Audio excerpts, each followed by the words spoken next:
back. Back. Hey. Guess who's back? Zach and Charlie. Hey.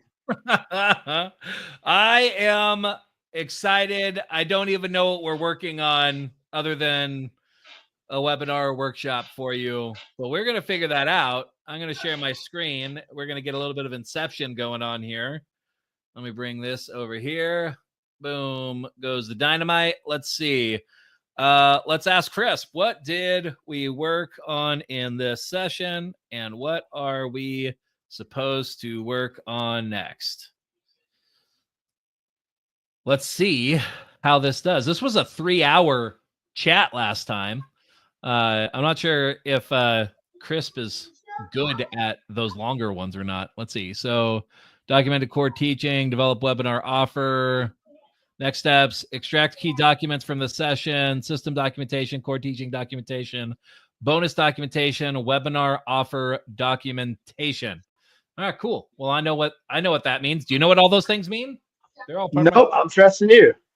Sounds good. All right, well, let's do it. So yeah, so what we discussed, let me see. Did I mention if I just need this session or if I need anything else to extract those documents?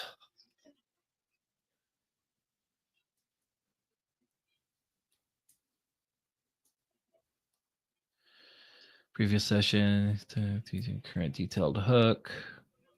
To pair the core teaching documentation with the current detailed hook. Doing the core teaching, we need to pair it together with the current detailed hook so it knows what context to put it together with. You'll need both this session's transcript and the previous content about the hook. All right, perfect. That's what I thought. I thought I remembered something like that. So let me pull up Claude. Let's go into your project. Referrals while you sleep. Okay, so here's what we need to do. I don't think I have the Obsidian up right now. So we'll need to grab some documents. Throw them in here. Nice. All right, let's open up a new tab and come over here. I think it's under business projects. Is it under this? Nope. Maybe it's under this. There we go. There we go. And clients and Charlie Madison and referrals while you sleep. There we go. And I got webinar content. Detailed hook. Perfect. Okay, so we want this. So I'm going to reveal this file. And we're going to pull that in here. We're going to grab this transcript. Copy transcript. We're going to throw that into there. Then I'm going to have it. Is that one? No, it's this one.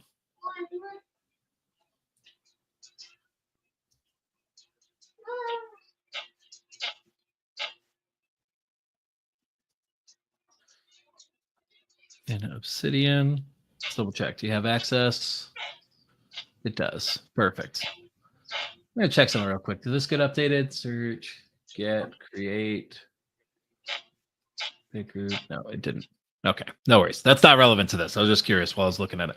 Okay, review this file in Obsidian to understand our overarching process. We have a detailed hook that is bordering on being a core teaching already. Look for the core teaching templates to understand that process.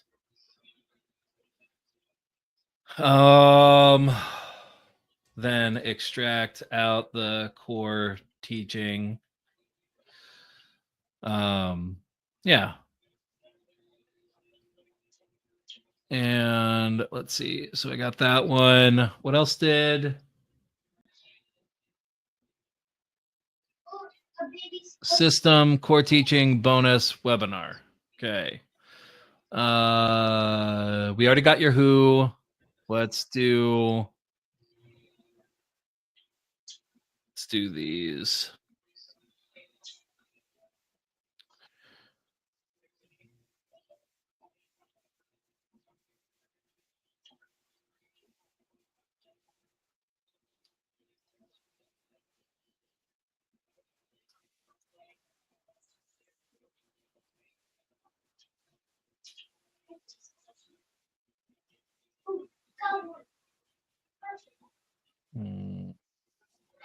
Let's see.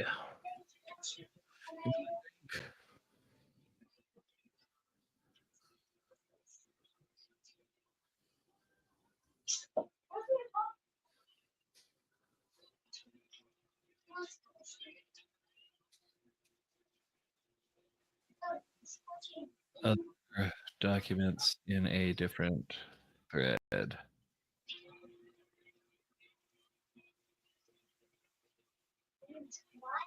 All right, I'm gonna ask you this on for teaching, and I'm gonna do those others in a separate thread so that I can do them better. Have you Sounds guys, good.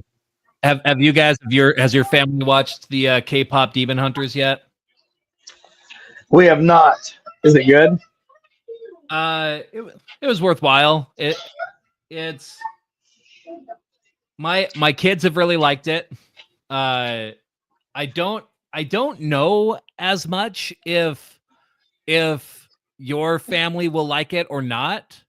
It's very girl power heavy, and just having a bunch of sons, they may or may not align with it. But my sons liked it, so it it still might fit. But I'm asking because I hear the music to it over there. They've been watching it a lot and just keep. Gotcha.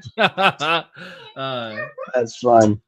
But it was well done. Of the animated stuff that came out, it's from Sony Animation is who did it, which did the newest Spider-Man animated movies, which are really good.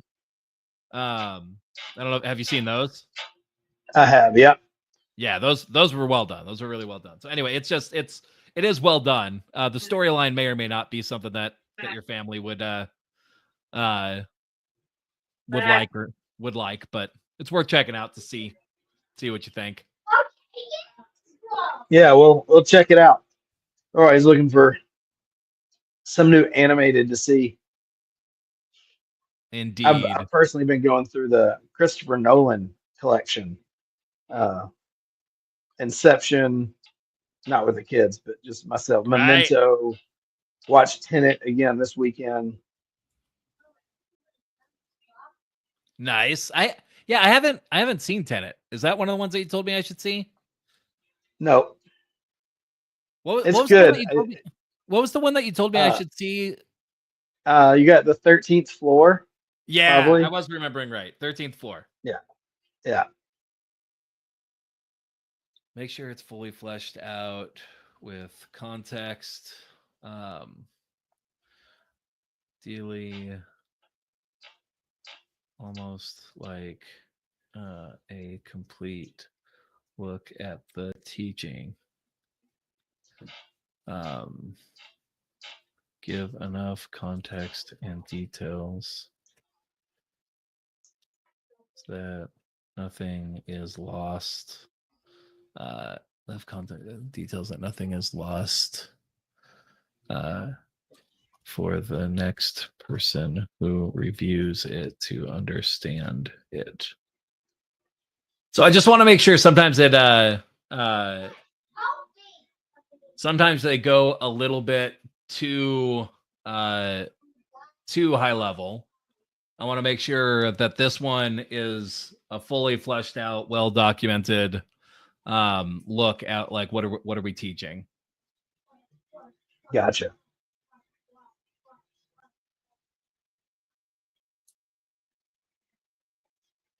Key terms, common misconceptions.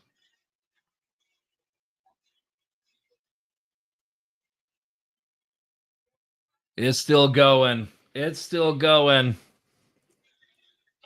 Good.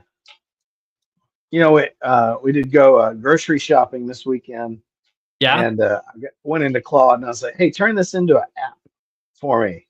And then I was like, "Make it 10x better and 10x more better." And uh, it was pretty amazing. It was fun to go through the grocery store with my own custom made checklist app. That's funny. Yeah, I mean, isn't that interesting? I think we really will. We like there will become a time where it's like uh apps are less of a thing and it's more like an on-demand app being the norm. It's like I need something that Right? does this and works this way. All right, cool. Yeah, like 3D printing for your own forks and shoes, and Right. Right. That's awesome. but it makes sense that information would be first, right? I mean, that's an Right. easier one to build. Right. Right.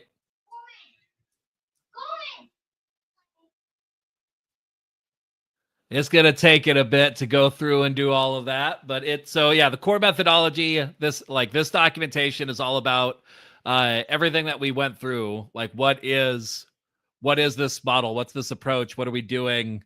It's designed to be the entire context around the teaching, so that this could be like this is the distilled, clear version of what we talked about. Gotcha. But I still want it to be really well fleshed out. So it's almost like the written version of what we talked about.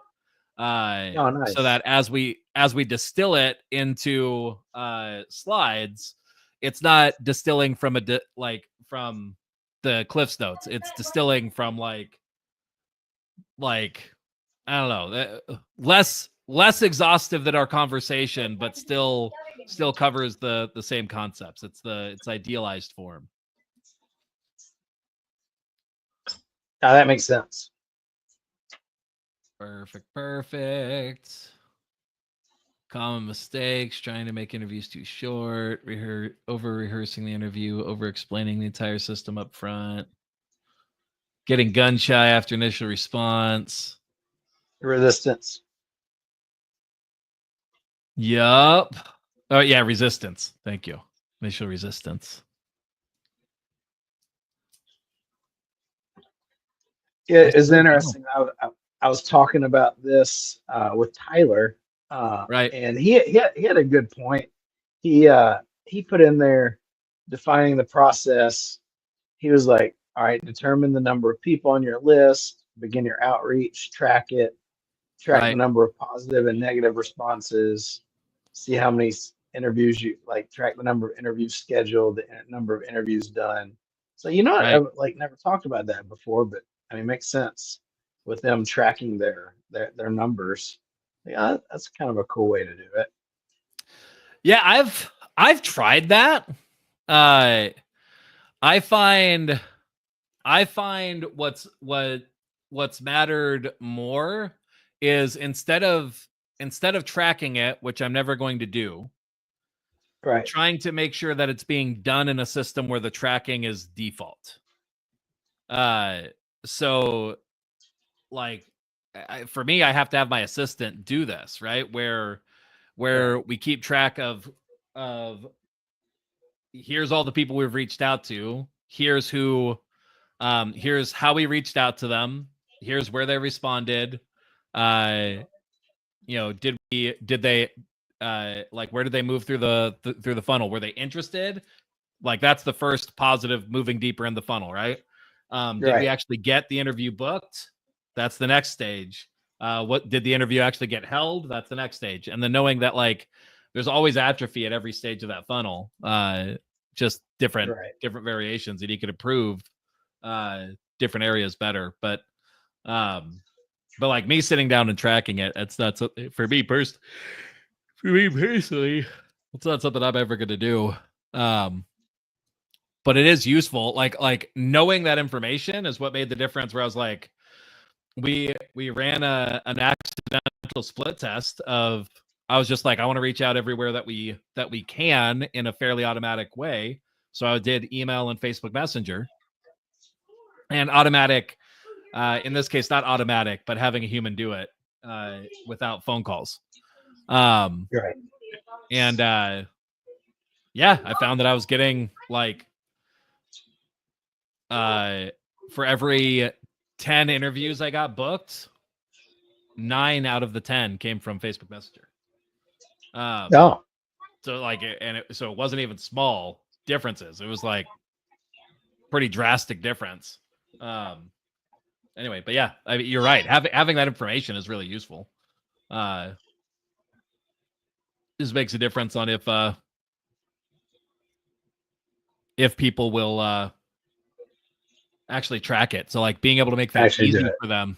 Yeah, being able to make that easy for them. I mean, honestly, it's probably a worthwhile thing for you to look at or consider is like, is there a portion of setting up GHL for them in a way where it's like, hey, put your people in here, run the sequence, run the system, have an assistant or do this yourself and log what stage of the pipeline they are to track who you need to be having conversations with. Yeah. And then you'll naturally end up with that data. Right. Yeah, he mentioned that too. Right. Well, that's pretty thorough.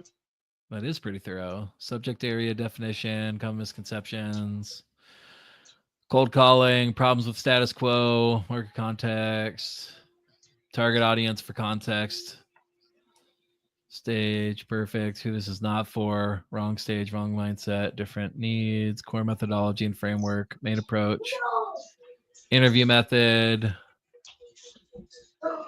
Instead of asking realtors for something, their business, or offering them something genuinely valuable. Component 1, realtor selection and outreach methods. Finding and reaching quality realtors. Using professional lists like MMI that rank realtors. Okay. Is this right? MMI? Yep. Okay, perfect.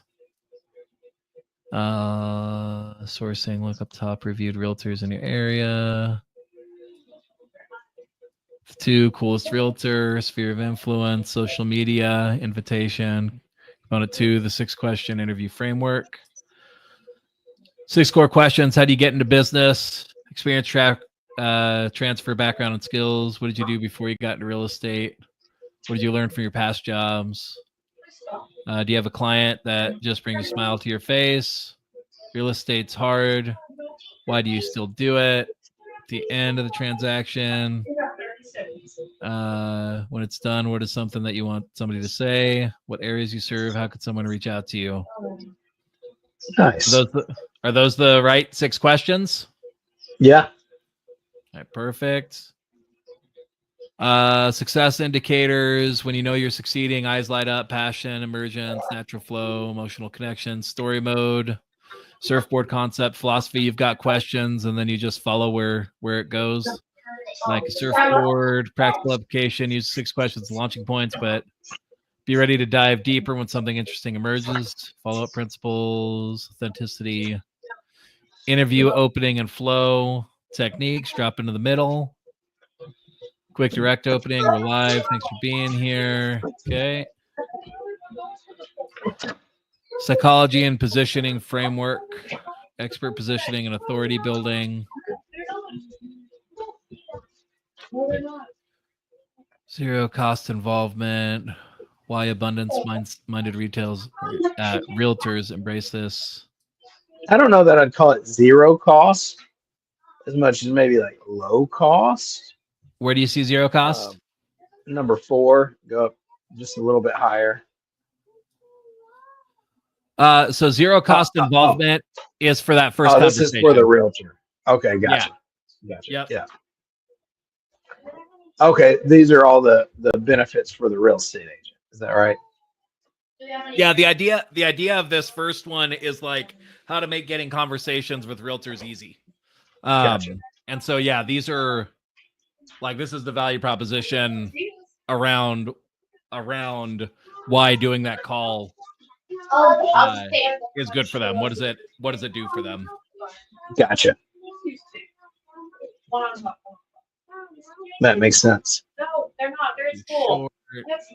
over rehearsing, over explaining, getting gun shy, wrong mindset, trying to do interviews in person, technical mistakes, quality setup. Okay, using generic AI content creation, presentation guidance, initial outreach.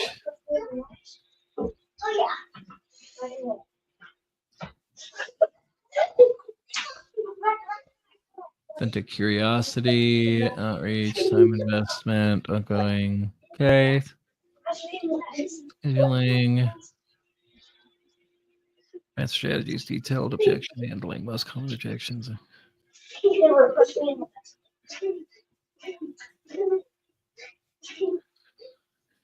Have come into your office.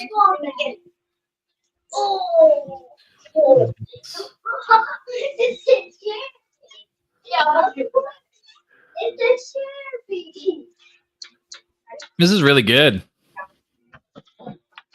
Covered a lot. Yeah. All right. Let me grab this and let's do new note.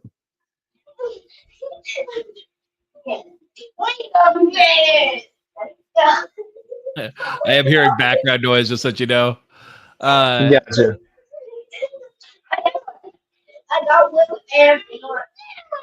Let's see if I can get Chris working. Yeah, I'm watching the entire time.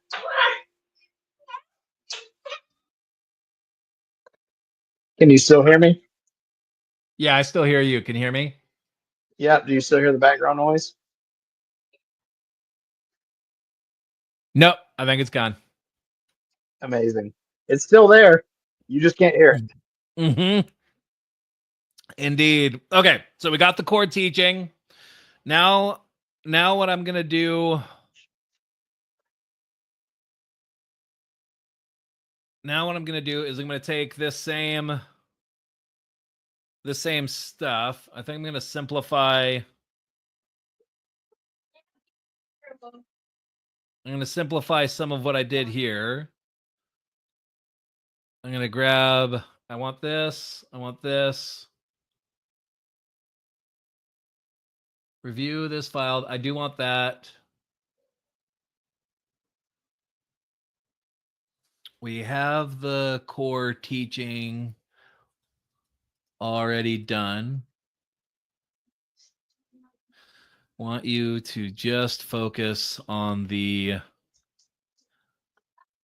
bonus documentation for now, based on what's covered in the transcript and these provided templates.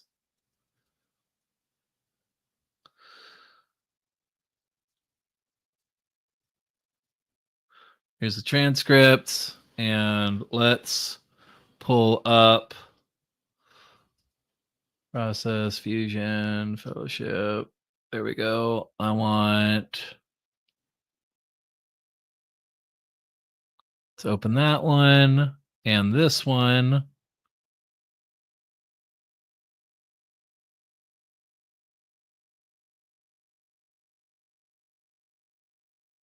Okay, perfect. I'm gonna grab these documents, pull them in there. I'm gonna have it do it this way so it uses less tokens in the process, where it doesn't have to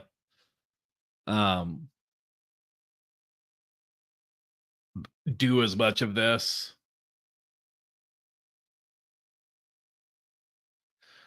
A process file. Yeah, I'm gonna grab this one too, so it doesn't have to look it up.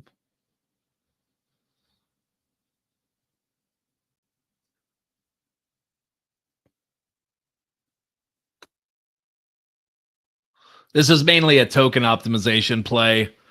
So that it has everything that it needs. It doesn't need to grab it. I could just context load it and get it to do what it needs to. You still hear me? Yeah, I'm not hearing you. Yeah, I can hear you.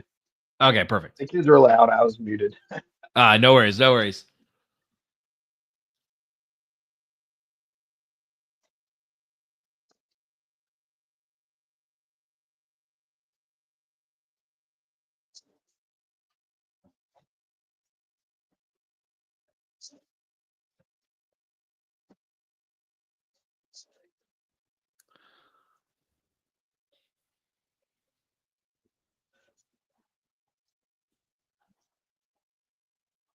Okay, so let's see. Loan officer scorecard, a comprehensive assessment tool that helps loan officers evaluate where they stand across multiple business dimensions. Format, documented / assessment tool appears to be available in both basic and prettier versions. Scorecard covering areas like partner relationships, digital visibility, relationship quality, value definition, content creation, audience building. Alternative bonus mention, checklist similar to 90-day podcast launch checklist, tracker, tool to track realtors reached out to. So you already have the scorecard, right?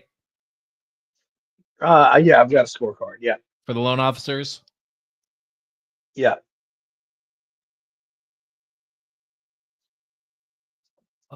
Why am I not hearing you? Are you talking? Yep. Check. You can't hear me? You can't hear me? Check. Okay, my audio thing is... Let's see. Did Chris just die on me? Oh, you're not in the right thing. Can you hear me? It switched on me. Can I hear you again? 1 2 1 2. No. Chris died on me. All right. Let me fix that real quick and I'll be right back. Oh, Crisp.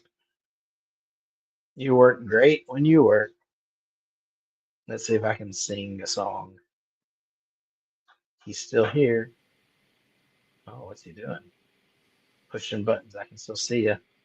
Can you hear me? Check 1 2 1 2. Quit this and come back. Looks like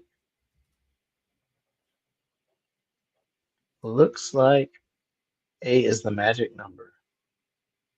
Check 1 2 1 2 1 2. Check 1 2 1 2 1 2. Da da da da da da da. Check 1 2 1 2 1 2. So many. Now I can't hear you. Let's see what happens.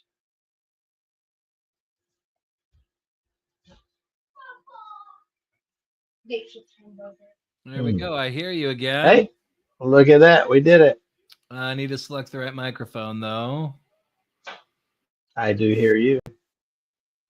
It just wasn't going into crisp, so we wouldn't have gotten the transcript. Nice. All right. I am back.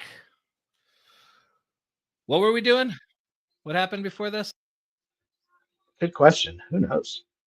Yeah. I was asking you about the bonus. Okay, so the bonus. Do you have that scorecard ready? Yeah, I can. You want me to share it with you? I don't specifically need it. But walk me through real quick. So knowing, I just want to get this in the transcript. Knowing that that this webinar is geared toward loan officers and it's about getting that first conversation. Walk me through how this scorecard is such a good fit for connecting back to that purpose, right? Like, how does it help them get there better, quicker, faster? So the scorecard, it talks about,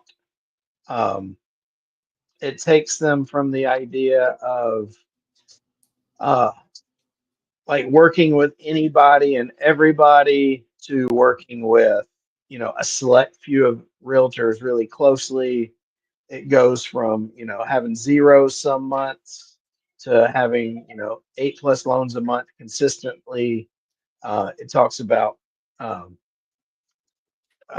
it's kind of that vision of from where you are to where you want to be, working nights and weekends whenever, to having, Fridays off.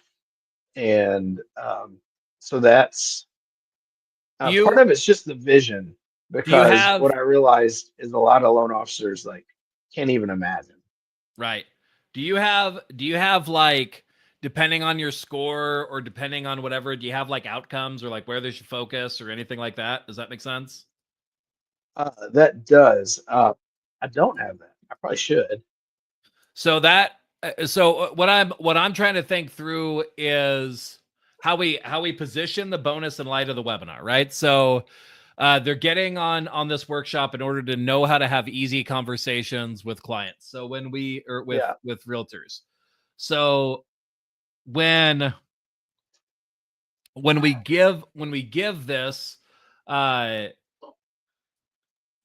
when we give the scorecard, being able to say like, hey, here's where the scorecard's going to help you. It's like, we're covering a lot right here. It's going to let you know where to start, right? It's going to let you know where you are, where you should focus, how you're doing, and maybe what the next stage is, depending on where you are, right? You know what we could probably do? Let's develop this out. Send me the scorecard real quick. Let's see, I'm trying to find it.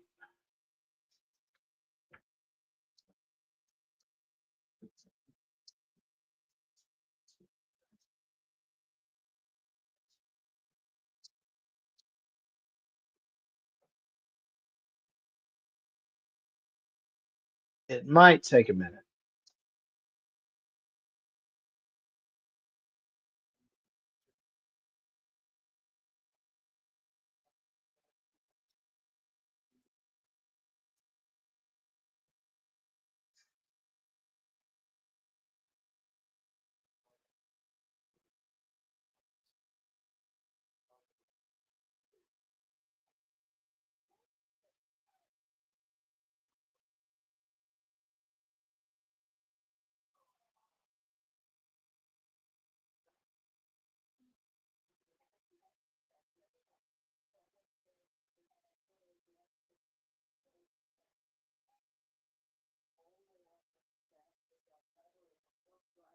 I think I'm recording both system audio and whatchamacallit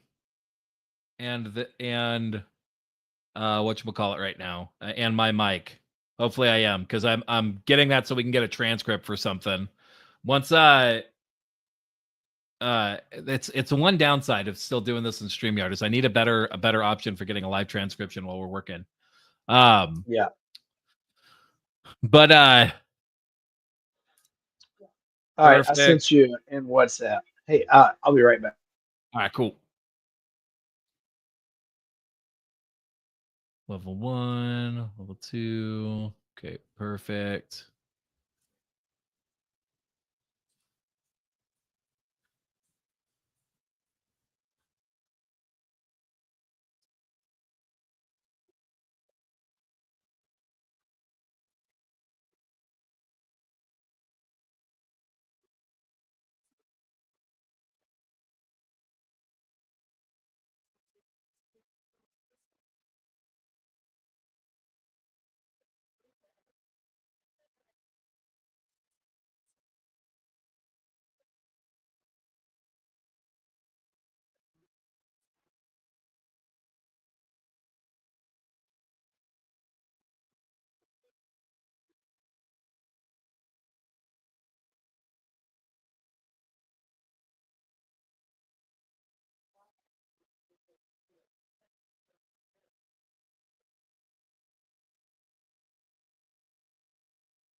All right, can you hear me?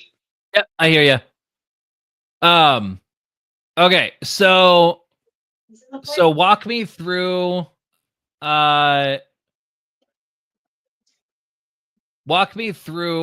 somebody goes through the scorecard, and they're at, let me see, you're a loan processor competing with everyone on rates. Press 1 for rates mentality. Feel like a beggar constantly. So like, like do you have these different levels ingrained in you personally? Like meaning like you relate to these concepts, they exist in your system mentally? So the lenders that I work with, like this is from them. So I've Perfect. kind of like asked them like, hey, like but we've gone over this and kind of refined it to where like this is they said this is their realities. Okay. So in your own words, tell me about level 1 survival mode. What are they experiencing? What are the key pains there? I know some of it's covered here, but I personally want to get on the same page. I mean, they're either brand new or they've been in the business and they're just a complete commodity. Um, Okay. they take anything that is given to them. Um, they may call, this says, they're cold calling realtors, just trying to get anything and everything. A lot of zeros, probably 30 grand a year. When you say a lot of zeros, what do you mean? You mean months with zero deals? Uh, yeah, months with zero deals. They'll work with anyone, everyone, uh, no systems. Like if they're up and coming, they're just hustling. Oh, we lost him. We lost him.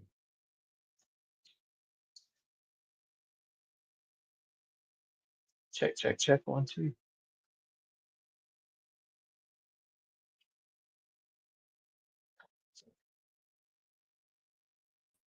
I'm not sure what happened there. Can you hear me? Hey, yeah, I got you. It You just got said me. something went wrong. Um okay, let me Um, was I sharing my screen before or no? I don't think so. Okay, yeah. Well, I don't specifically need to be. Okay, so tell me more. Yeah. So if they're new, they're just hustling, doing anything they can, but no systems, no sphere of influence, no, like there's no follow up. They're just hunting every day, just like I had a friend, he became a lender, and his manager said, call everyone call all the realtors and tell them you want to meet for coffee, and yeah, you want to work their deals, and like there's uh, like they are a commodity of commodities. Okay. How does somebody move from level 1 to level 2? They've got a basic sphere of influence. Okay. They've got a group of people that kind of know, like, and trust them. They're willing to help more than just transactional. Okay. They're building general relationships with people. They may have, some realtors that they work with consistently. They're trying to do stuff with, they're trying to add value. Um, they pretty common have boomerang realtors, is what I call them. Like you work with them for a while and then you don't hear from them for a long time. So And so so let me get more clear in what I'm asking. You're describing to me who is in level 2. What I want you to answer is I am currently level 1. What actions do I take to move to level 2? you put people in a sphere of influence. You start uh, using content marketing to be in front of them. Okay. You're not just you're visible to people that know you. You get them to start beginning to trust you through content, through taking more of an advisor role. Um, you have more relationships with real estate agents. You're a little bit more picky. You've got 2 to 4 units a month. Um, So how do I get more relationships with real estate agents? um, I mean, you should lead with value, right? And so you're probably doing some kind of education, or you're still probably doing the lunches and coffees, and you're trying to um, do whatever you can to create value. So moving from level 1 to level 2 when it comes to the real estate agents, if we're looking at it in the general scheme, is largely about am I actively building and developing relationships with realtors, right? Yeah, it's more. Yes. If I'm doing that the slow way, I'm doing lunches and coffees and dropping donuts, right? That will build relationships. It's just going to be really slow for whether or not it actually results in anything, and more a matter of luck over time rather than really actively developing that. So if I want to go from level 1 to level 2 as quickly as possible, I need to be able to provide real value in a way that gets me contact with a lot of realtors, but in a way that they actually want to receive, right? So going from level 1 to level 2 and deploying the referrals while you sleep content strategy is the quickest way to go there. Does that sound right? Yeah, and another thing is like you're marketing, you're building out your sphere of influence so people come to you directly. Okay. Because as you imagine, if you know that you're going to get so many deals a year from your sphere of influence, it kind of gives you the confidence to be a little bit more picky when you work with realtors. Perfect. Okay, so there's two underlying problems then that are happening at level 1. At level 1, we aren't doing enough marketing to our own list to have our own demand to be able to supply, right? Right. So we're fixing that. I'm going to ask another question in a second. So that's happening at level 1. The other thing that's happening at level 1 is that we either aren't building relationships with realtors or aren't building relationships with realtors effectively, right? And so we need to be doing that so that we are growing our partnership list as well, right? Does that sound right? Yeah. Or would you define that as level? Yeah. Okay. Let's keep it there. Okay. Perfect. So kind of the principle, the fundamentals are doing good marketing to your warm list, your sphere, your database. That's one. And building up your perception as a trusted advisor, consultant, that authority in the space. And then 2 is building and developing partnerships with referral partners like realtors, and having a good system for that. So your system seeks to solve both of those problems really effectively, right? So you want to be doing something in that vein. So like the way that you could say this is you want to be marketing well to your sphere, and you want to be developing partnerships. The referrals while you sleep system is a great way to do those faster than other things, or more effectively than other things, right? Yeah. Okay, perfect. What if if I'm in level 1, do I does everybody have enough of a warm list? Ask that in another way. I'm a loan officer coming into your world. I'm thinking, I'm on this journey of wanting to grow my business. Are there cases where the loan officer doesn't have enough of a warm list for referrals while you sleep to be a good fit?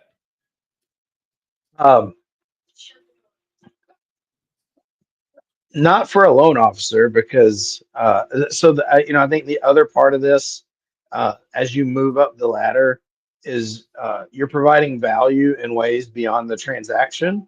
Like it's more of a transformational relationship, and so you're using reciprocity.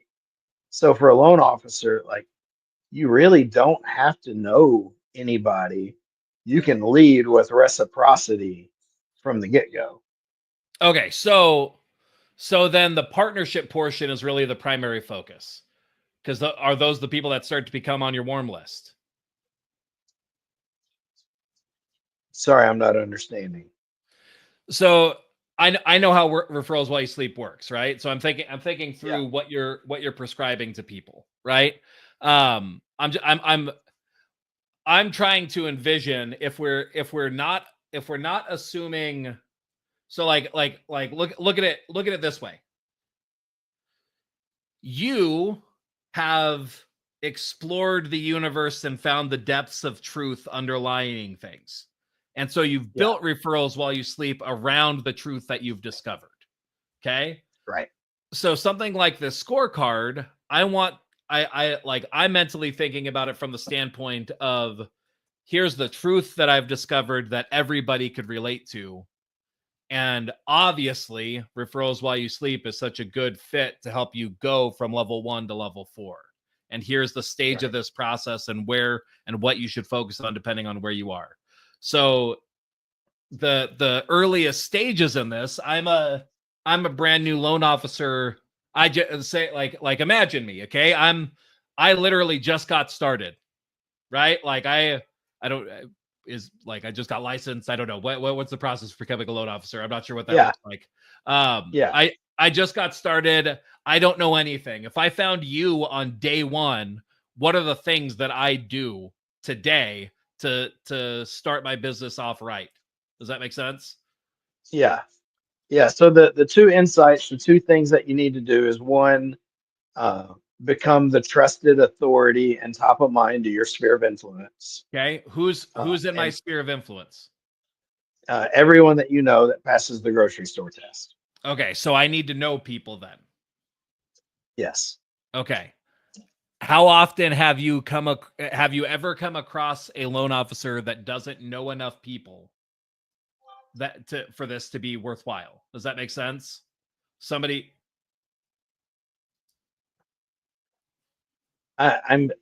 No, because like it's the two parts. It's like realtor partners and sphere of influence. Like if you don't have a sphere of influence, like you can meet, like you're going to meet people. Right.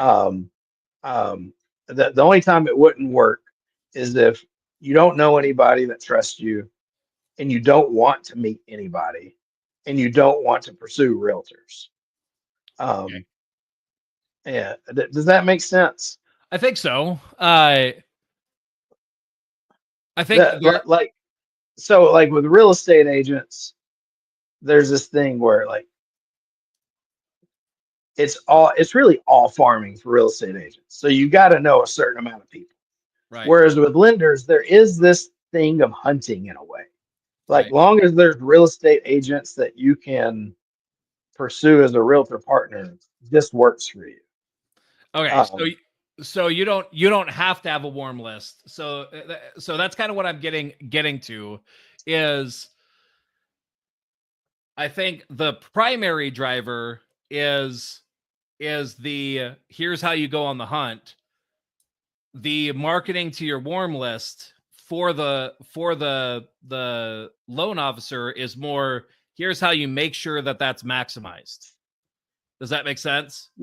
Yeah. And I mean, part of the insight is when you've got business from your sphere of influence and you're not 100% dependent on realtors, it gives you the like internal confidence and the ability to like be more picky. Like it gives you this internal positioning because like I don't even know how to explain that, but part of it is just knowing that you can get new partners whenever you want. Right. Like there's just something about the way you show up that helps you get better partners and like live the life that you want. That sounds to me then maybe more like that's happening at level 2, like when you're in level 2 rather than at level 1. Yeah. So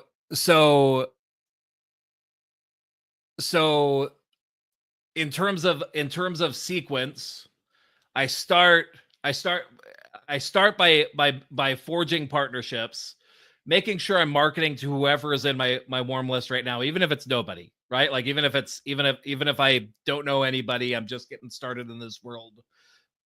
In the worst case scenario, right? You start adding people to your warm list by going out and making these partnership connections, right? That's worst case scenario. Most people will know somebody, so it's only better from there, right? Even in the scenario where you don't know anybody, you're going out, you're making these connections, and you're starting to market to that warm list. You're starting to market to the people that you're doing deals with, that you're connecting with, that you're seeing in the world, that sort of idea. It's and it is worthwhile to go out and meet people and to have other activities that you're doing and get people added into your warm list. Like that's so in level 1, it's still worthwhile to be doing those activities too, to be meeting people, to connect with people, get to know more people, whether it's partners or even just in the world, right?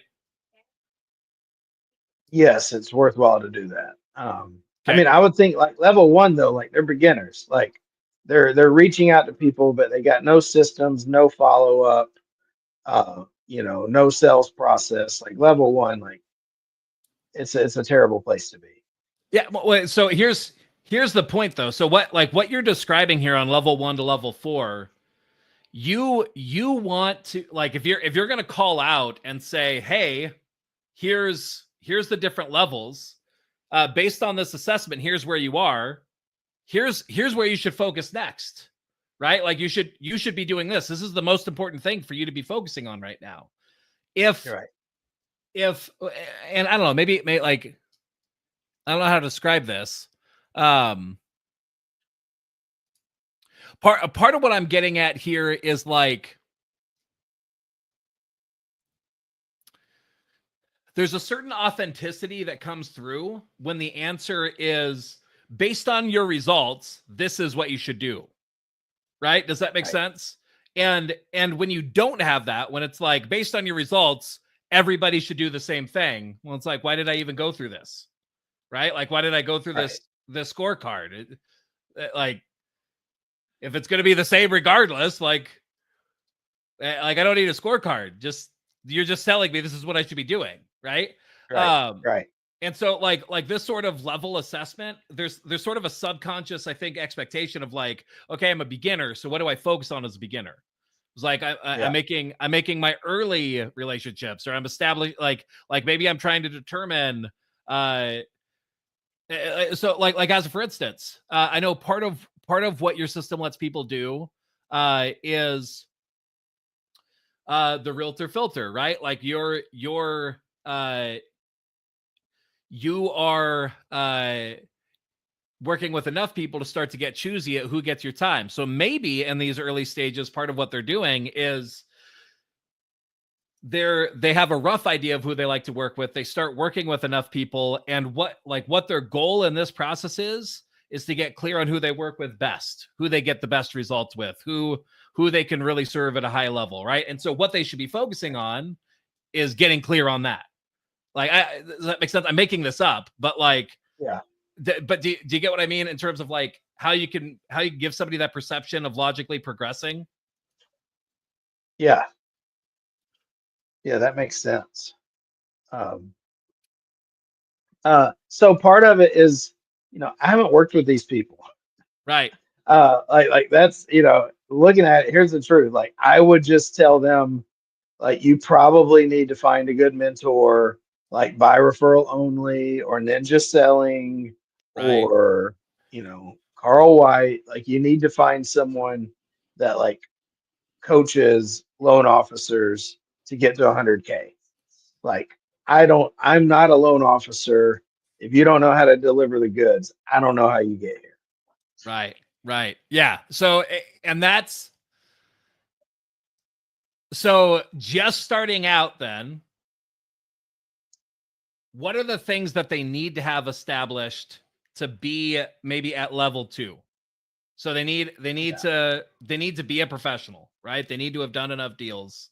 They need to have started their process of working with people, right? So like at what stage does somebody enter being who you work with, and how and where your information starts to help them? Does that make sense? Yeah, they believe in sphere of influence. They want relationships. They want to work with real estate agents. When they get a client, they can create a great experience and close the client. When they when they work with a realtor, afterwards, the realtor's like, man, this was an amazing experience. I want to send you more people. Right. Like so that like those are the things that are needed. Perfect. So then moving from level 1 into level 2 may not actually be referrals while you sleep yet. Like it would be good and helpful, but like the primary focus is you need to become a master of your craft. You need to do enough deals, learn the process of how you actually connect with people in this way. And so you might recommend for people like that, hey, I recommend that you read Ninja Selling. I recommend that you check out these coaching organizations. I recommend like get familiar with this world. If you're here just starting out and feeling these ways, this is the prescription. The prescription is knowing that like you'll grow your business this way. Does that make sense? Right. Mm-hmm.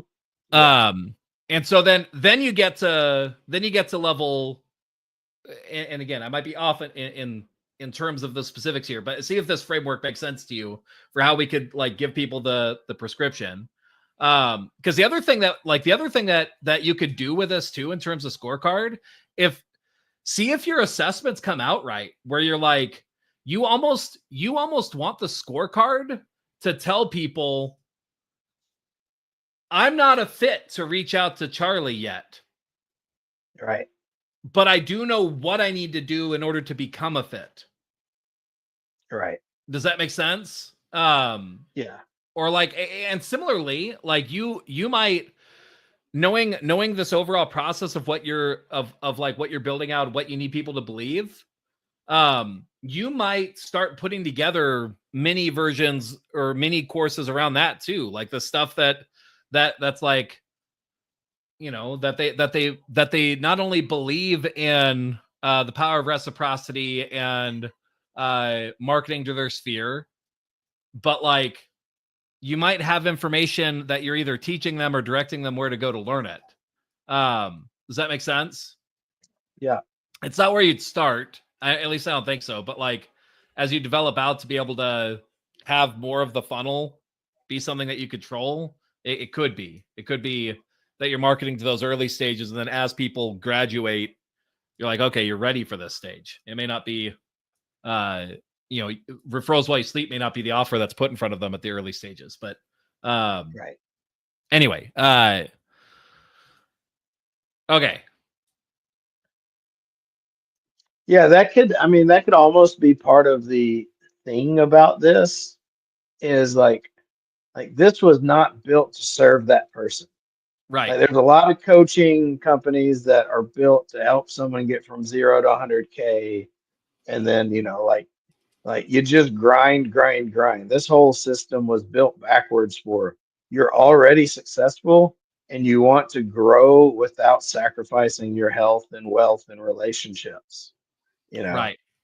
Like this is, this isn't a grind more system. Right. And so, yeah, like if you're at that stage, this doesn't fit for you. Like you need to be around someone that probably, hold you accountable to grind. Right. Yeah. And so would you say, and maybe the levels aren't set up to describe this in this way. Because if you're asking your current people, there might be a level 0 that's missing here that I'm not, or I don't know, or maybe they are speaking to like where they were before they figured out getting into the relationship zone. I'm not sure. Yeah, I mean, I think that's level 1 is like you're working all the time. You got no idea what you're doing. You're a complete commodity. If you get 1 or 2 deals, that's amazing. But like you're just doing anything and everything with like no plan. So like, I mean, that's level 0. We're calling it level 1. But so level 0 would be before that. Level 0 is like you're just starting out. You don't know what to do. Where do you get started? How do you develop? Right, like that sort of idea. Level, and just in terms of what we've been talking about. Level 1 is you've gotten in, you're hustling, you're grinding, you're like, you don't know what you're doing, you're figuring it out. You don't know what you're doing in terms of getting the result that you really want. You're probably getting results, you're getting some numbers. It's not like you're a complete noob. You know how to do a deal, you know how to service people. Maybe you're lacking for time to be able to focus on serving people at a high level, right? Like, but not for lack of knowledge, if that makes sense. Does that sound right? Am I understanding that one right? Be like, a lot of times it's like the lender that'll be sitting in the real estate office, and they just get people to come to them, and they send the email, hey, I'm working this weekend. Like they're making like 3 to 5 grand a month. They've got some 0 months. Like they the they're not doing much. Maybe they're trying a lot, but they're just they don't have the solution yet. Okay. And so the problems that they're dealing with in that zone, they're commoditized, they're not feeling valuable, they're not making much as a result. They might still be working a ton, but they're not capitalizing on the value for their time. That sort of idea, right? Yeah. Okay. And so that person moves from there to level 2 by starting to do their own marketing, by starting to develop their own partnerships where they are seen as somebody with their own inherent value, not just a commodity in the loan space, right? Right. Yeah. Okay. Sphere of influence. They're, people will come to them. They've got some realtor relationships. They've got, some kind of system of not being invisible between transactions, like some kind of continuous visibility. Okay, perfect. So I mean, think this may or may not show up in this. This might, yeah, I don't know. Anyway, this may or may not show up in this, but at least for me, thinking through it and understanding it. So like level 0 is I'm just getting started. I don't know what I'm doing at all. And so what I need to do is I need to figure out the business, right? I need to learn some sort of strategy, some sort of something to create opportunities to find something. The 0 to 100, like you said, right? That is really where the that is really where the go find a mentor, go find methods, go find sources of business, get opportunities to just be able to do transactions, right? And once you're at that point and you've done enough that you have like some level of, you've been doing business, some people, you've done something, now you're somewhere in survival mode, right? Of like, you're probably overly busy compared to what you're getting paid, right?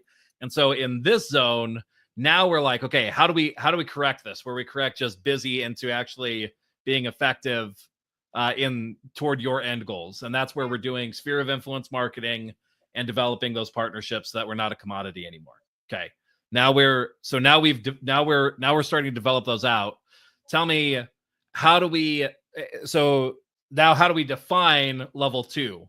How do I know that I've successfully moved out of level 1 and into level 2 through this process of marketing to my sphere and developing these partnerships? You're doing, 2 to 4 deals a month. You've got an occasional 0. You've got some follow-up. You've got some, realtor relationships. You've got some like kind of systems, like when you do a deal, you've got some follow-up. When you get in touch with a realtor, like you can close more of them and do a deal and a second deal with them. Probably still working a lot. Probably still, um, up and down, kind of fearful, it still kind of feels month to month. Because 2 to 4 deals, you're making 6 to 12 grand a month, most likely. So you've got some kind of consistent visibility. It might be sporadic, so but it's uh, your head's above water, but just barely. So would it be fair to say that, like, moving from level 1 to level 2, we've implemented some of our own marketing, so we are seeing occasional deals come from our sphere, right? Like they may not be a ton, but it's like there are officially times where it's like we could source a deal from our own list, from our own people. Yeah. It may not be much at all, but it's just like we know that it's doing something, right? Yeah. Same thing. We have one, maybe two realtor partners that we've been able to develop, that we have a relationship that's fairly consistent relationship, that there's opportunities coming from it, right? Like that. So we're at that state. And then the end result is that we, the hours that we're working, the number of deals that we're doing, it's better than it was before, but we're still not in a great place for where we want to be business wise. Does that sound right? Yeah. Okay. And so then how do we get to level 3? So we've got 1 to 2 realtor partners right now. We have some zeros. We're doing 2 to 4 deals some months, sourcing some of our deals from our list. How do we get to level 3? Level 3 is where a lot of my clients are. Right. Especially right now in this market, because Right. level 4 is kind of like eight plus deals, and that's very rare right now, especially with a life. So level 3, like you've got consistent, you probably have like 5 really good realtor relationships. You might have like 40 kind of like, where you get 1 or 2 deals a year or every other year from someone, How do you rarely any zeros. how do you move from 1 to 2 realtor partners to the 4 to 5? Uh, you're trying to lead with a giving hand, like you're thinking, how can I add value? You've probably tried all the different things. You're trying education and lunch and coffee, and you've just done it long enough. And then you've got enough of a consistent, like you got some kind of follow-up system where you're at least top of mind with a lot of people over and Does over. it And is it could just be longevity. is it fair to say that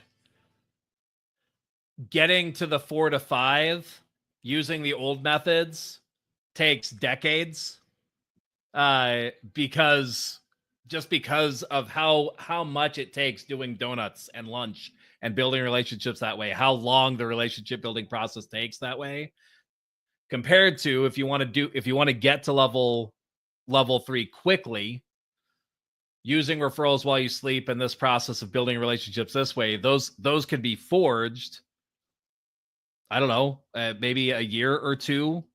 So no, I wouldn't say it takes decades to get that 4 or 5, because I mean it could be, when you're up and coming, you've got a handful of realtors that, 1 or 2 end up doing well as well, Right. so like I mean you can hustle to get those.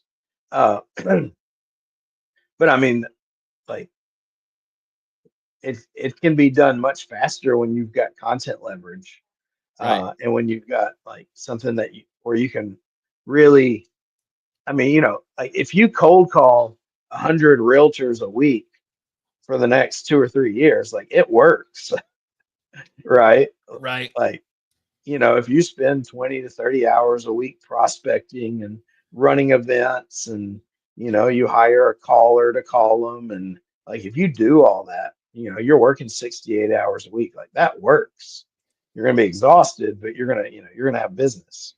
Um, and so you can work like that, or I mean it takes time. I wouldn't say it takes decades, but it takes probably 4 or 5 years, What's the what's going a little the bit slow. what's the comparison then? Is it hours invested in the process?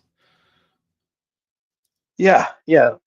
Hours per week and just hours in relationships, right? Like, I mean, at the end of the day, it's, um, you know, how many r- relationships with realtors that can actually give you referrals, like how much time, um, referrals that you close. Because that's one of the problems with the old way, is you're going after all these people that maybe they don't care about changing right now. Maybe they, you don't drive with their clients. Like there's just a lot of wasted space, like with people that aren't good partners for you.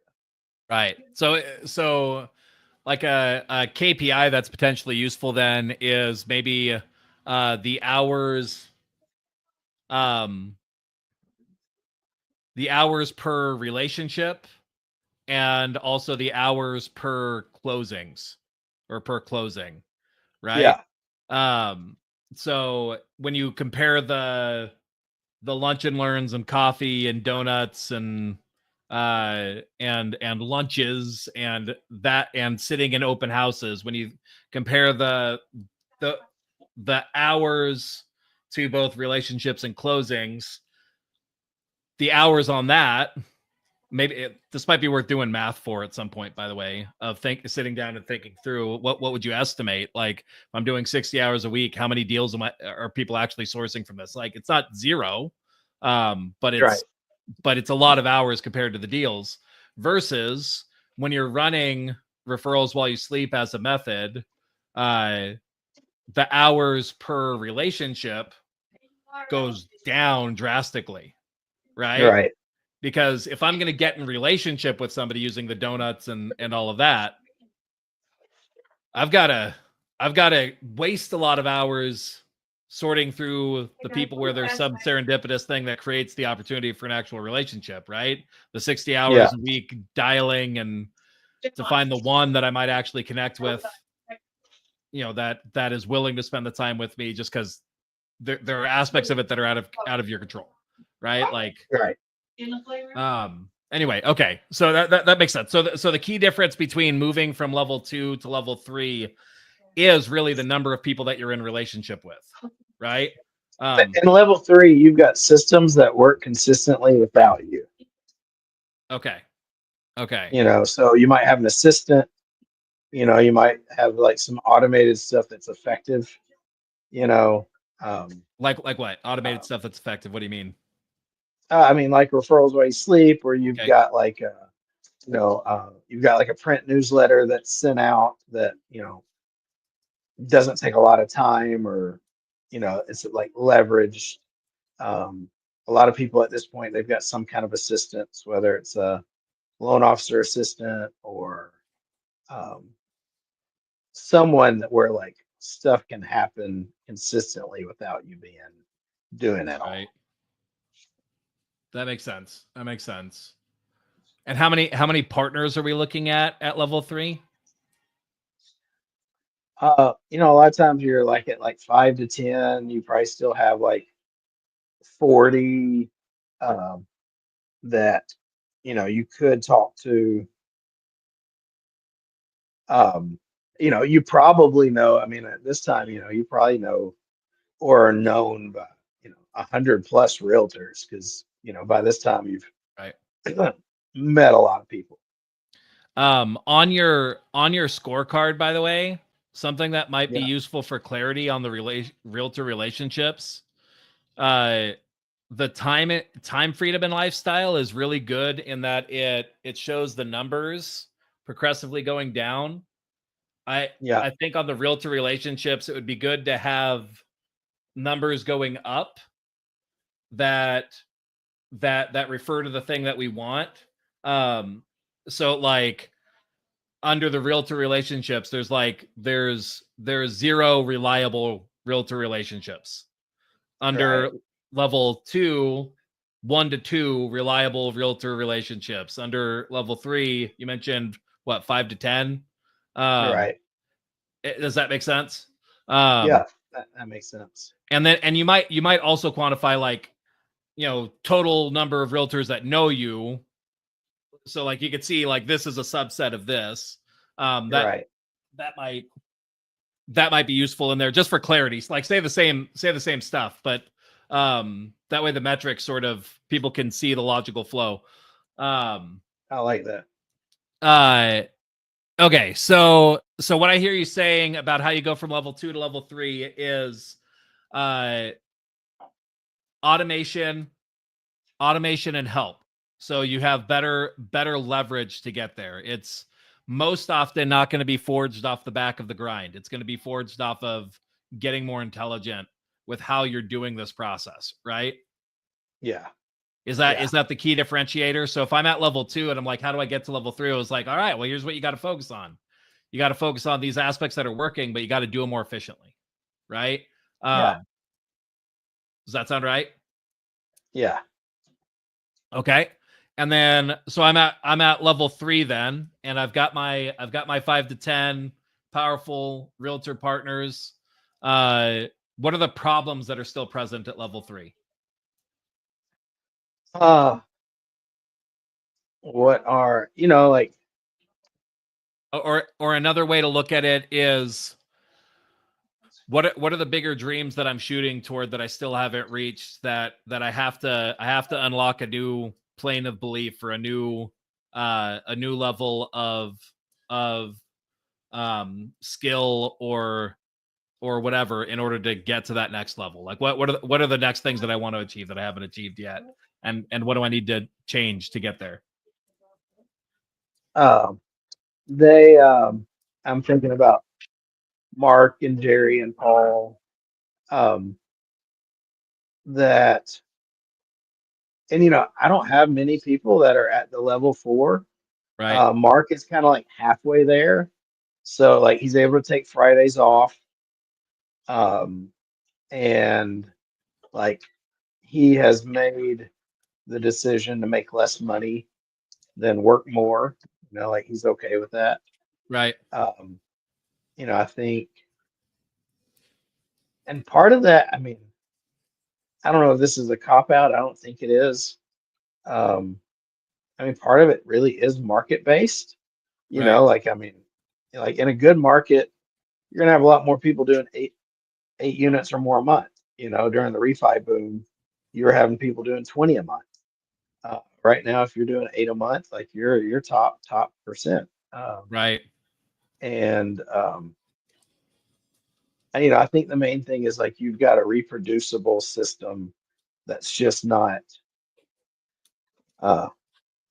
just completely dependent on you. With this system, you've got, like, you're the obvious choice to enough people that you can do 100 deals a year.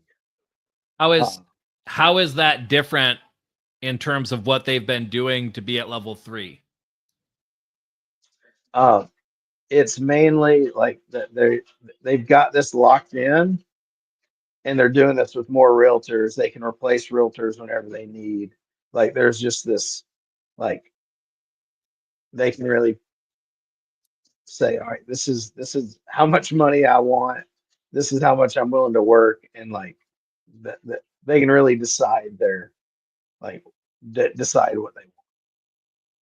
So level 4 then might be more specifically like, tell me if any of this aligns with you and makes sense for this. But level 3 is where it is the level of success where it's like they've built all the systems, they understand all the stuff, but getting to level 4 is really when they've gotten clarity on what they want. And Yeah. and so whether that's an increase in business, whether that's a or whether that's more of the refinement of who they're working with, that level 4 is really like they know they could achieve whatever they want to, and they're just defining, this is the hours that I want to work, this is the kind of people that I want to work with. I know whether the hours matter more to me than the revenue. I know what it would take to get to the revenue, and like where it's just like, it's like I'm imagining almost like this Zen state of like they just get to create whatever they want to create. They have complete confidence that they can. And what success looks like for one person will look different for another person. But it's but like they have that confidence to execute what they want to in a way that feels in alignment with themselves. Yeah. Does that sound right? At least for what you're saying, for what you see with Mark? Yeah, I think so. And so like the thing is, like, Mark considers himself at a level 3, most loan officers couldn't believe he actually lives the way that he does. Right. You know, like, I mean, his level 3 is probably most people's level 5. You know, if Right. we're really talking. Same with Jerry. You know, so the fact that I'm asking them what's next, you know, this is their vision of the magic wand scenario. And this is what they're looking to attain to. Um, That makes and sense. I mean, he's already got an amazing life. Like he takes off Fridays unless he gets bored and doesn't want to, right? Uh, and uh, so yeah, I think that's fair though. Like getting what you want, knowing what you want. It's you know, really, yeah, I think that's fair, kind of, because that's what he wants. Legacy, you know, decide what he want to do, picks his market. Um, it's I mean, it's really like, you know, health without or wealth without sacrificing health and relationships and joy and happiness, you know. Right. So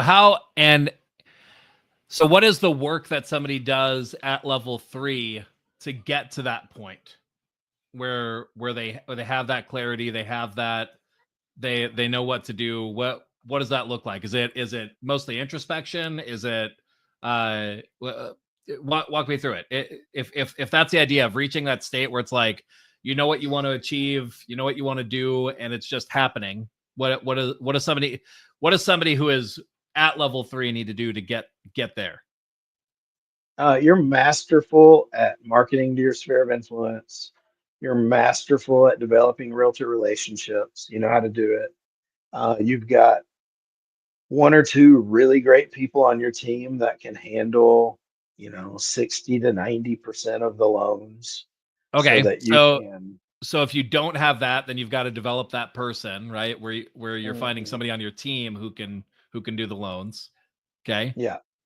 Yeah. So like Mark, he's got um, a really experienced, like 15-year loan officer that doesn't want to be a rainmaker. She just loves doing deals.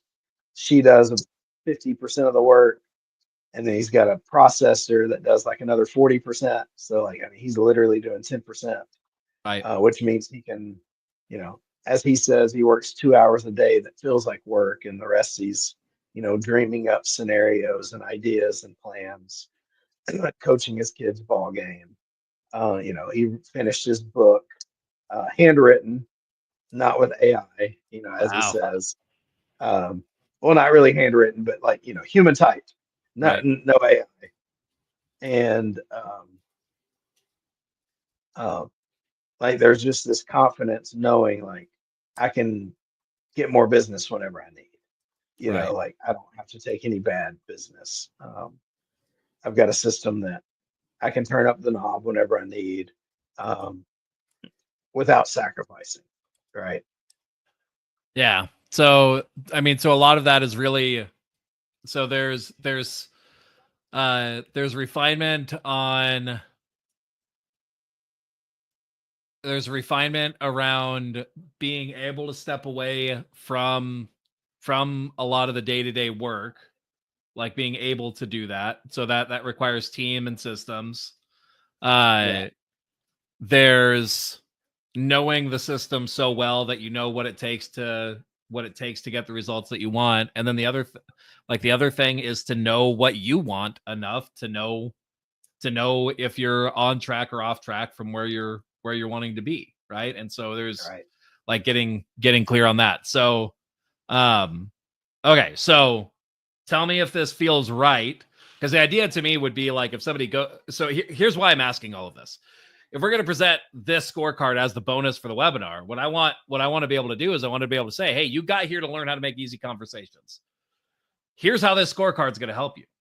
It's going to help you by showing where you should be focusing next. Maybe making these conversations isn't where you should be focusing, or maybe the types of conversations that you're making, you know, depending on where you are on your scorecard, will be influenced by this, right? Okay, so like Yeah. that's kind of that's my thinking. It's like I want the context. That's why we dove into all of this. I want the context for how this bonus fits in very naturally to the webinar. Does that make sense? Got it. Um, okay, so let me see if I understand the scorecard. So the scorecard, uh, this may or may not show up in it, but conceptually, level 0 to level 1. Key thing is level 0, I'm just starting out, right? Like I'm early on. I don't know how to do the business. I don't know how to do anything. Really what I should do, I should seek out mentorship, maybe dive into learning things, start trying things, start getting into this world of being a loan officer, getting some deals under my belt, hustling and getting into action to start to, kick up some dust and create some results, right? Like that's what I should do. Some great places to start, looking at things like ninja selling, looking at things like buy referral only, looking at that world. Does that sound right? Yeah. Okay. And then I reach level 1 by getting to the point where like I know how to be busy. I know how to be actively working, doing deals. I've got some deals happening. I've got some traction. I'm working a lot more than I want to be compared to the deals that I'm doing. I probably don't have a lot of consistent, reliable partnerships, right? If any, probably 0. And so I know enough about how to do the business, but I'm not running it in an efficient way. I'm overworked compared to the effort that I'm putting in. Does that sound right? Right. Yeah. Or I'm overworked compared to the results I'm getting rather than the effort. Okay. So now to move to the next stage, now I need to get intentional about like actually carving out a portion of this world to be mine, right? To where I'm seen as an authority. And I do that by starting to actually market to my sphere of influence, right? Like that's a big part of this, where I'm creating opportunities from these people that I'm connecting with, and I'm working through my life regardless. If I'm doing deals, then like there's going to be people. And then I'm also developing out partnerships, right? Like I'm doing things to develop out these realtor partnerships, to build relationships and start finding people who can be real referral partners in this world, right? One of the best ways to do that quickly is to use referrals while you sleep as a way to do the duo videos with realtor partners and forging those relationships. But regardless, the key outcome is that you want those relationships. You want those, and your goal is to get to the at least 1 to 2 of those partnerships and to start seeing some level of deals coming from your SOI. Does that sound right? Yeah. And I mean, and what, I think the thing though, like most people here, they're going very wide. Right. So because part of the scorecard, it shows that really you're going more narrow and deeper. Okay. That's not like with level 1, level 1, you're talking to anybody and everybody. Level 2, like you've got to you've got a little bit more boundaries on who you work with, and how you work with them. That makes sense. And in what ways? Like, what are some of the ways that people are defining those boundaries? They like have a system to talk to a realtor and kind of pre-qualify them with how much energy they're going to put for them, even if it's just subconsciously. If they see someone that's a goofball, they're probably like, all right, like I'm not. If they send me a deal, cool, but I'm not going to pursue them. And they're probably better at pre-qualifying people, not wasting a ton of people on time on even clients that aren't going, like they've got yeah and yeah, they've probably been around enough that they kind of have an idea of who's going to be a good realtor and who's not, Right. And are more still pretty loose, but more strict with their time. Okay. So they're at least moving past the I'll work with anybody that can fog a mirror, and they're starting to say I have some inclination around who I think is most likely to be successful. Yeah. Both in terms of clients and realtor partners potentially. Right. Okay. And so I'm also working, I'm hopefully starting to do marketing to my list, sourcing some opportunities from there, and I know that I've reached level 2 when I've actually got like at least 1 or 2 realtor partners that are people that I work with pretty consistently, that like, and I'm sourcing business from them. They send me business, that sort of thing. Yeah. Okay, perfect. And then to get to level 3, now like I've really got to get to the point where I'm getting things more consistent, more systematic. I'm building out more systems. I'm refining the process a bit more. I'm probably getting a bit more narrow around who I'm working with, right? Like I've developing that better understanding. And really one of the things that I'm doing is I'm getting a lot better at developing relationships with the right realtor partners, right? So I'm getting to the point where I've got 5 to 10 realtor partners that I work with consistently, that I've got relationship with, that I'm sourcing deals from. And am I also increasing the number of deals that I'm sourcing from my sphere, or is that like as a percentage thing similar? Yeah. I mean, you'll be both. Okay. Yeah, like I mean, because they go hand in hand. Like level 3 is success. Right. Like you're successful at level 3. You know, you're making 10 to 20 grand a month, um, and um, you've got you're. I haven't met many people here that are actually doing loans themselves and are working with strangers. Leads. Those types of things. So they've got relationships that are delivering business. They're probably always looking for more ways to develop relationships. Right. I mean, these are my sweet spot. Like they've got everything in place. They just need a better leveraged way. Like these people love me and never leave me. This is really my sweet spot. That makes sense. And so to go from level 2 to level 3, I'm refining my systems. I'm polishing out the rough edges. I'm really learning how to excite and delight clients and partners in the process. Like I'm learning those things that make a difference. I'm learning who the right fits are for me in terms of clients, who the right fits are for me in terms of realtor partners. I like there's a lot of refinement here.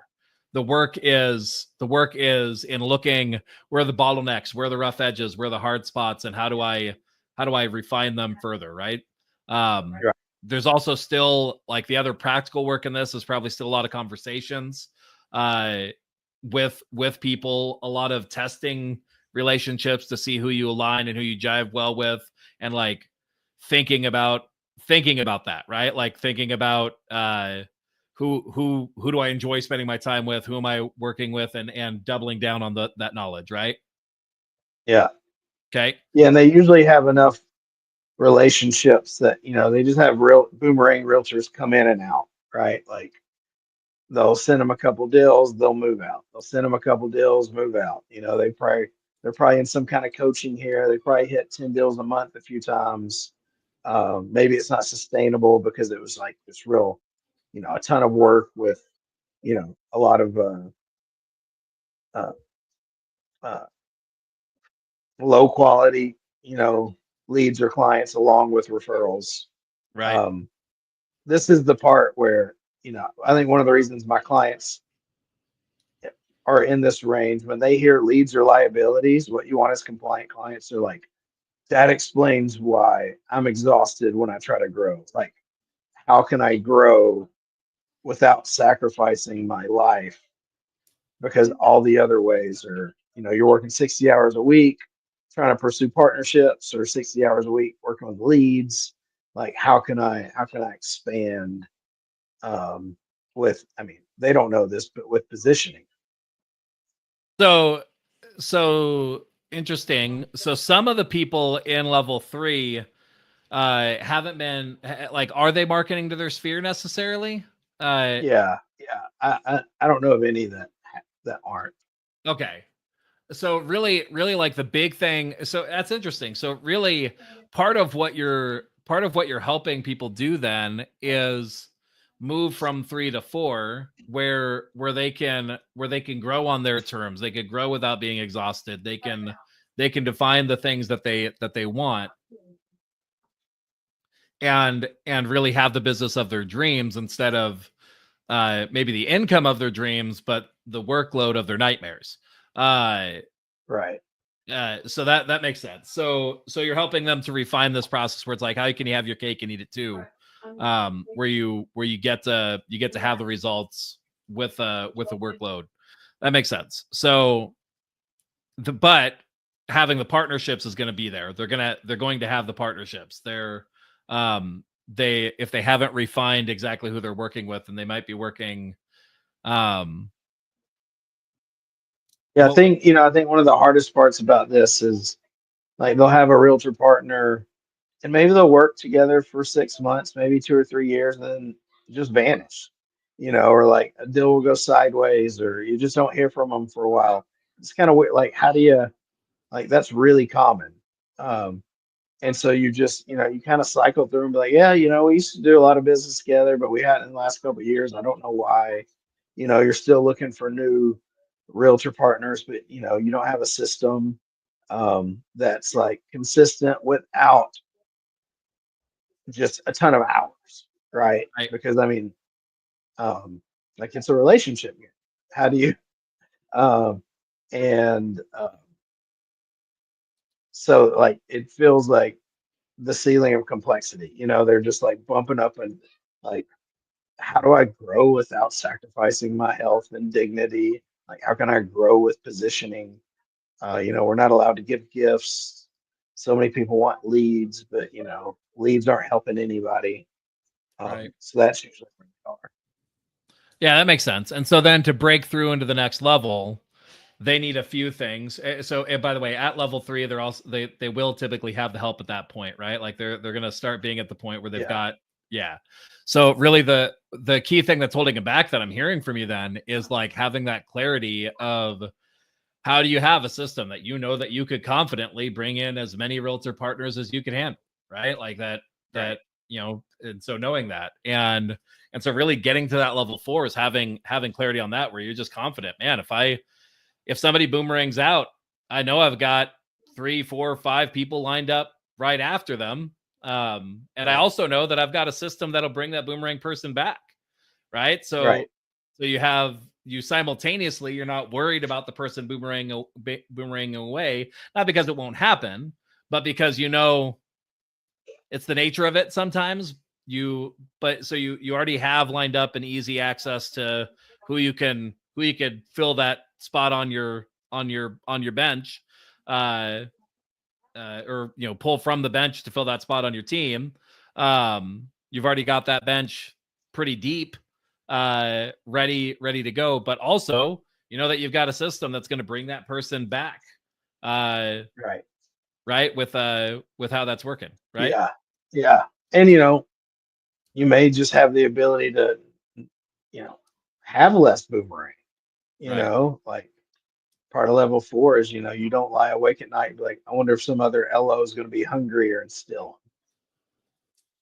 Right. Yeah, you forged more of your relationships that are built on loyalty rather than purely transaction, right? Like there's much more of an equal exchange of value rather than a one-sided relationship, right? Yeah, and it's much more.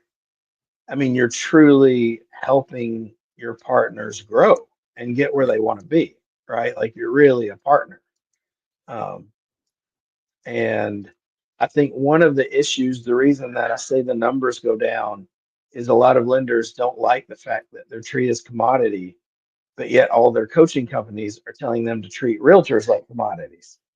Go real wide. And of course, if you treat them like commodities, they're going to treat you like commodities. Right. And so like this is where you're finding people that you really enjoy, and there's something to be said. The harder you are to work with, the more people want to work with you. Right. Yeah, that makes sense. Especially if you're visible. Right. Yeah, that makes sense. Okay, cool. And so so I think from that we've uncovered pretty clear directives where it's like, depending on where you are, what level you are, clear directives of like, okay, so this is where you should be focusing, right? This is what you work on to get to the next level, and how things fit, and what the workload looks like. And so present to me in as succinct a way where like if you were, and that may not be the right way to ask you this, but I'm at level 0. Why or do I need to show up to the webinar about how to have easy conversations with realtors? You don't. Yeah. Uh, you need to go talk to someone else that's going to help you like get direction and grind. Okay, Like you just need to grind for a while. Um, perfect. um, And learn the business, right? yeah. Perfect. Okay, I'm at level 1. Why do I need the workshop or webinar on how to have these easy conversations with realtors? Mm, I'm thinking. I mean, if you want to build your business, with a strong foundation, and you want to implement, a business model that and systems that as you grow, it doesn't destroy your life. Um, if you want a predictable purchase business, you got to work with realtors, and you're either going to chase or you're going to have a system that um, lets you pick who you work with. And so if that's what you want, like if you're looking to grow your business, why build it on a foundation that's going to cause you to burn out? Right. Um, why don't you build it on a foundation that actually gets you the life that you want? If you want freedom and to be uh, trusted and respected, and you want to be able to have have freedom, build it, build your business on this. Perfect. So it's really, it's like getting to the levels that you want to, getting to the outcomes that you want to, but in a way that actually feels good while you're doing it, feels sustainable. It's not the only thing that works, but it works reliably, it works quicker, it works in a way that's less stressful and less of a tax on your mental and physical health.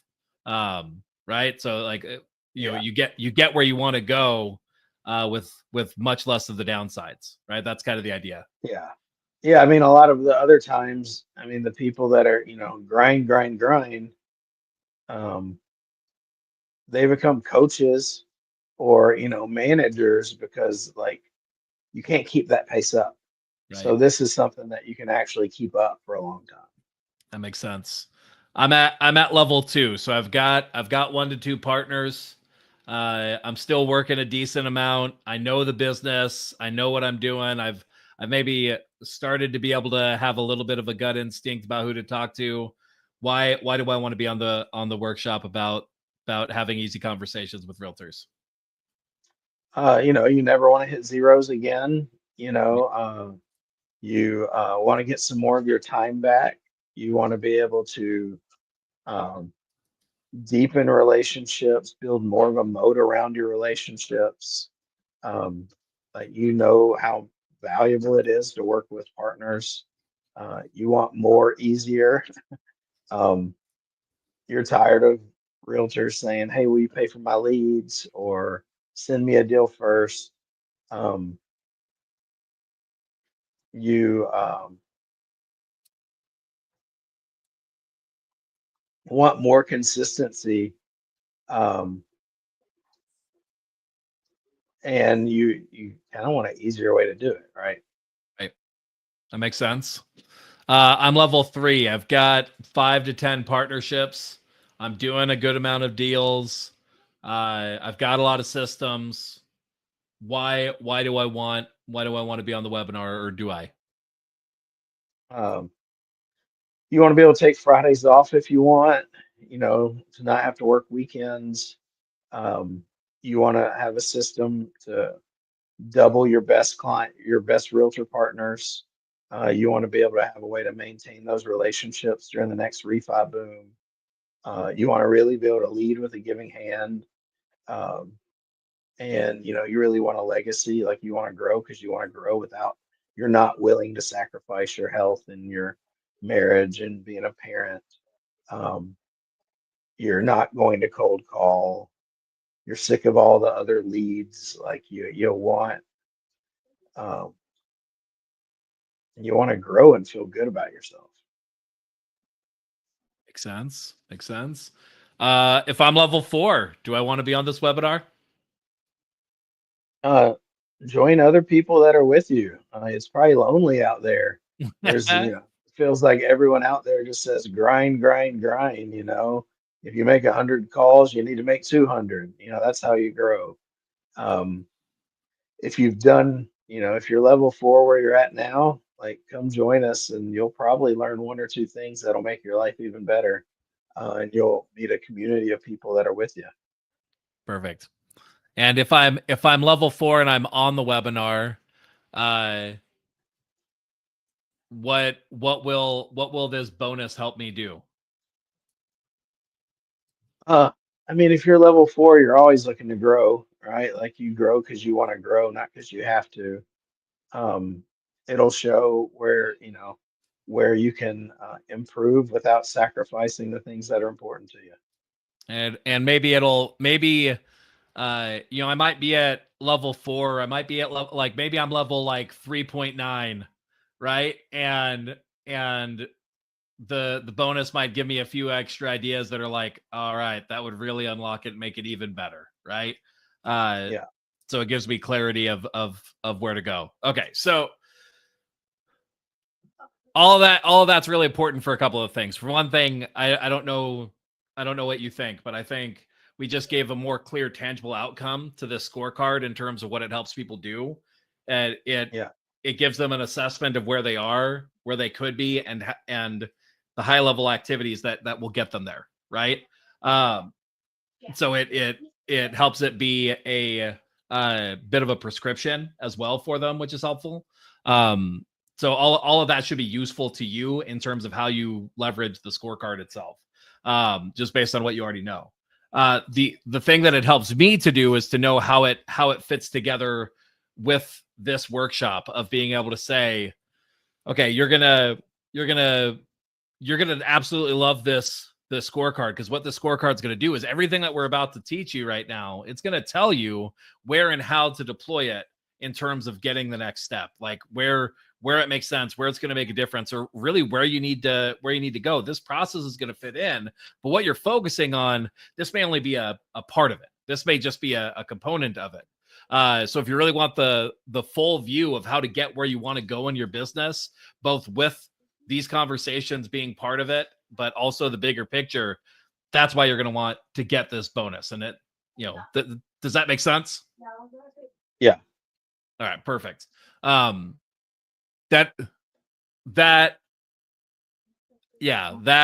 understanding of the bonus and how it helps them, very specifically, thinking out loud here on this. So part of why we needed to do that, this bonus isn't as directly in alignment with the webinar as others can be, right? Like as a, for instance, other things that could be a bonus for this webinar would be like honestly, your 6 questions script, that could be a good bonus for a webinar if we weren't going to dive into the 6 questions themselves, right? So we're going to say, hey, here's how you reach out, here's how you get the conversation. But now you're going to need to know what to actually say in that interview. That's where you're going to want this bonus that teaches you exactly how to do it, right? That's actually probably a separate bonus, a separate concept that might be that might even be what would make sense. So walking through this is a good, powerful, useful tool that's really good and prescriptive. It should definitely be part of the process. Just thinking through, for sake of the workshop itself, depends on how we deploy it, but yeah. Yeah, I what feel like the bonuses should be some other kind of checklist thing. I almost feel like this is a secondary thing. yeah, and like I think what Like we it can just be a did, bonus webinar on it, yeah, but yeah, yeah. I'm thinking through that. I think for sake of the bonus for the webinar on the conversations, like how to get, yeah. So the webinar is how to get easy conversations, right? yeah, So the bonus should be, well, now you need to have those conversations, right, right? This bonus is going to teach you exactly what to say. Like, right. I think that's a really good logical next step. Does that make sense? Yeah, The other thing that it could be is yeah. it could be like a collection of outreach scripts or something like that. But we already have documented the 6-question framework. So like I think we could build It the could be a webinar. checklist, that you put your top 40 realtors in, Right. you know, that kind of like stuff to implement the system, right? Yeah, exactly. Exactly. Yeah. And I mean, again, looking at this as like, we're probably going to do this as a paid thing anyway. Uh, Yeah, so this is just interesting to explore. Doing this as a like a free webinar or like a lower ticket, lower ticket that like there's still room for them to do more. The bonus is really there to get them to want to stick around for the whole thing, right? Like that's the purpose of the bonus. right. It's an open loop that we're using to get them to stick around through the offer. If we do this as a paid webinar, then really the bonus is more in the vein of like kind of how a bonus is as in an offer, where it's like this is something that helps you get that end result, right? This is a tool, a Right. resource, that sort of idea. And so in that vein, yeah, the top 40 tracker, the question script, right? Like just any of those tools or resources become part of, as a bonus, you're going to get this. Here's how it's going to help you, right? Like that sort of idea. Yeah. So thinking through this with you specifically, I mean, I feel like that's probably the route that we'd end up going, right? Like we'd probably end up going more the do it as a yeah. What do you envision? What's your gut feel on this? Do you feel like uh doing it as a like a more of what Paid. we more of what we think of as a mid-ticket offer, where it's like we're just going to deliver on this, or do you think about like, or are you thinking more in the zone of like let's price it low enough that even though it's not like a super full exhaustive course, like people will still feel like it's valuable compared to what they paid for it, and we like we still use the more typical webinar structure. Does that make sense? Right. So I don't know where are you leaning on it? What do you think? I don't know. What's my gut say? Um,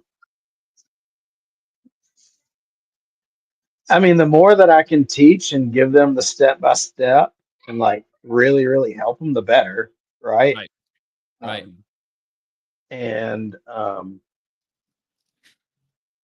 so I guess I would just want to be as helpful as possible. Right.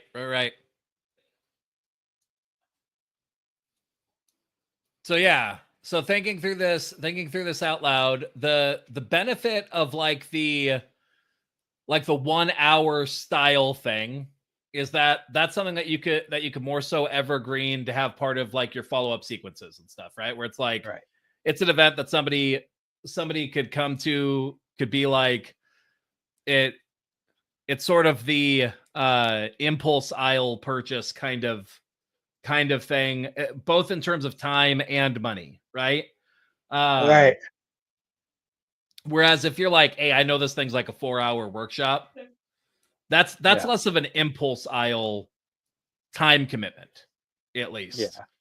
I saw um uh oh, I can't think of his name right now, but the precision Matt, he actually did an hour webinar, but just made it mid-ticket. It was $97, Right. but it was like a hour training. He had a couple bonuses. I can share that with you, kind of his replay. He had like some templates, workshop templates, scorecard template, and then book your free growth session. And so it was kind of a hybrid. It was like $100 for this training. It was good. It was Q&A and had those templates. So you could. I think there is a place, depending on who it is, where you can do that as well. Yeah. We should think about where and how this adapts things, because it's. I mean, again, part of what we're exploring together is a little bit of a different model than what I've been doing or developing out, because we have some specific different goals that we're looking to do. So You're right. that'll be something that we explore a bit further. Okay, so what we, and we should probably wrap it there. But what we accomplished and what we still need to do. So we really what we spent most of our time on is really thinking through your scorecard. I think where we ended up on that is that it's good and useful. I think we made it better. I think we also figured out that it's probably not the right bonus for this. And Right. we have other bonuses for this, or at least it's not like the key bonus for this as a webinar or workshop, right? Like it might be Right. something that's included as like a, hey, here's all the bonuses that you get. This is one of them. Right. Because it's still something you want people to go through. It does help you and it does help them, but it may not be Yeah. like this thing that's like lights them up unless it's presented in context. Right. So, but I think we also have already in the core teaching, we got pretty well documented, like, what are the things that you would define as the bonuses? Anything that's like scripting, checklists, that sort of thing. If you do it 1 hour style, if you do it longer workshop wise, either way, I think that makes sense. I don't know. Do we have? I do want to check this real quick. Let's see. Oh, yes.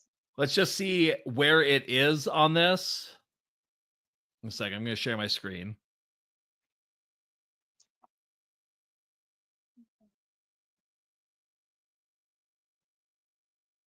And let's do a new chat.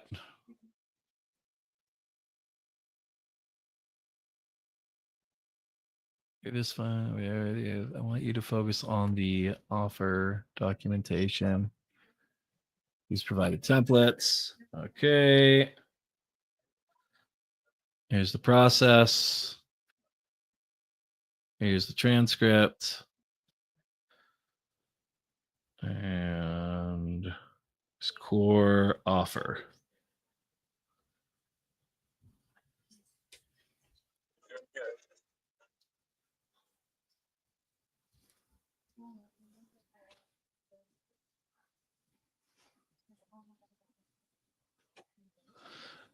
What I'm trying to discern is, did we clearly define the offer that's going to be made on the webinar well enough?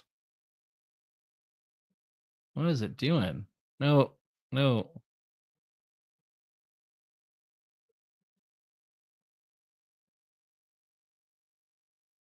There we go.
All right, perfect.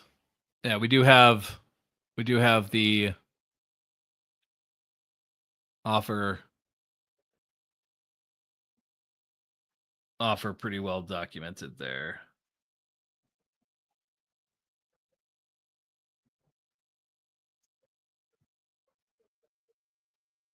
Let me get that in there.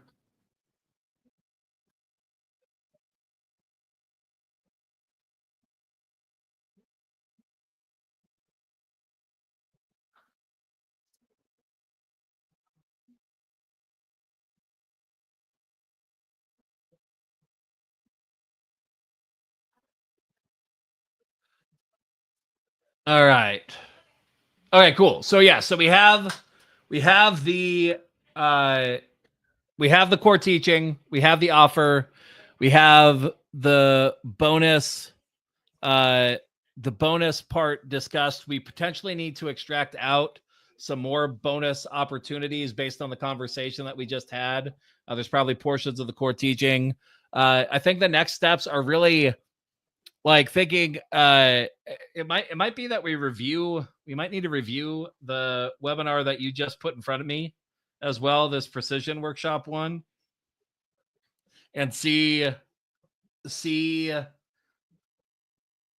how to relate that to what we're doing. There might be a few adjustments when we're like, hey, we want to do this as a paid thing. Because I think it potentially massages a few things about the process.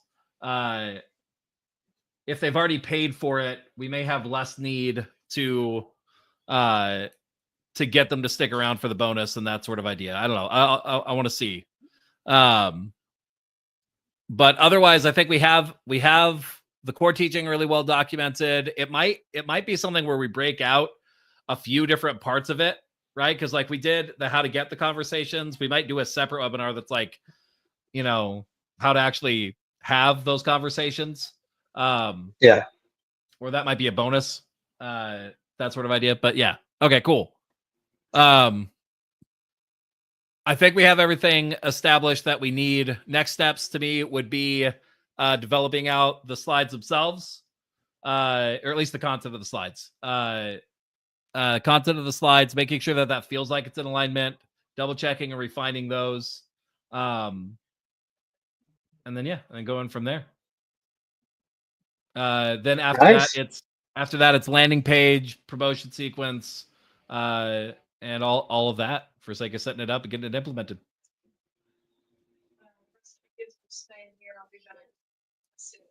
There you go. Nice. Cassie's saying one of the kids is jujitsu.